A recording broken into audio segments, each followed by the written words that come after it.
নমস্কার বন্ধুরা, সবাই নিশ্চয়ই ভালো আছেন। আমার আরেকটি নতুন ব্লগে সবাইকে স্বাগতম। ভাইফোঁটার আগের দিন হলো গোবর্ধন পুজো হয়ে থাকে, আর গোবর্ধন পুজোর পেছনের কাহিনী তো মোটামুটিভাবে সবারই জানা থাকে।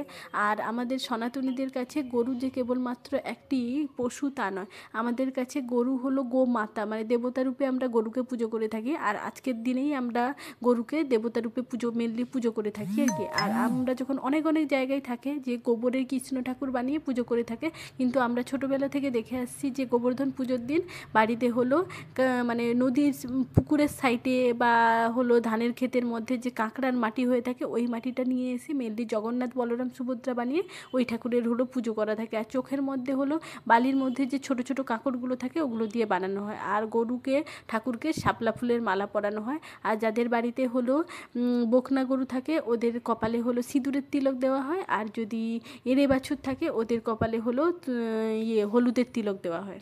গরুর গোয়ালের এক কোণে ঠাকুরকে সুন্দর করে সাজিয়ে বসিয়ে পুজো করে তারপরে গরুকে পুজো করা হয় আর কি। এই যে মানে আমরা যখন ছোট ছিলাম না, তখন মানে অনেক বড় গোয়াল ছিল, তো আমাদের কাকু জেঠু আমাদের গরু সবাই একসঙ্গে থাকতো। তখন তো আমি দেখতাম আমার ঠাকুমাই পুজো করতো, কিন্তু এখন আমার বাড়িতে যে গরু থাকে আমার বাবাই পুজো করে আর কি। সব কিছু তাই সকাল থেকে বাবা সাজিয়ে টাজিয়ে নিয়েছে, এবার ভালো করে ঠাকুরকে পুজো করবে। আর এটা হলো গরুর গোয়ালের এক কোণে ঠাকুরকে রাখতে হয়।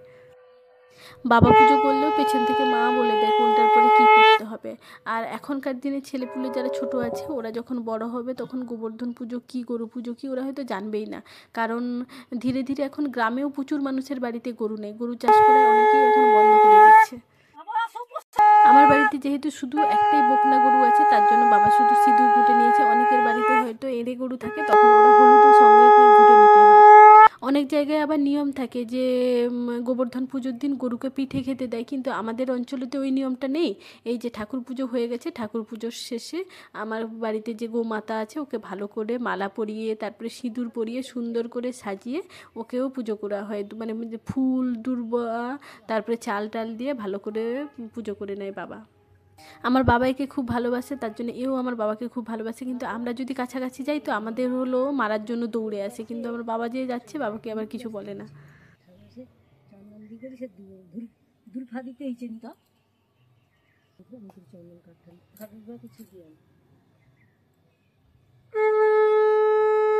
ও তো মনে হয় প্রথমে ভাবছিল যে কোনো খাবার আছে, পুজোর শেষে ওকেও মানে খেতে দেওয়া হয় আর কি। অনেক কিছু মানে ওই ঘাস টাস অনেক কিছু নিয়ে এসে পুজোর শেষে খেতে দেওয়া হয়। এই যে পুজো করার পরে আমার বাবা পুরো প্রণাম করে, মানে আমরা যারা থাকি সবাই গরুকে আবার গিয়ে প্রণাম করি। ওই যে ও আসছে আশীর্বাদ দেওয়ার জন্য, কি সুন্দর দেখে। ওরা অবলা প্রাণী হলেও ওরাও বুঝতে পারে সব কিছু। আমরাও সবাই বাড়ির সবাই যারা থাকি তারা সবাই এক এক করে গিয়ে গরু প্রণাম করি।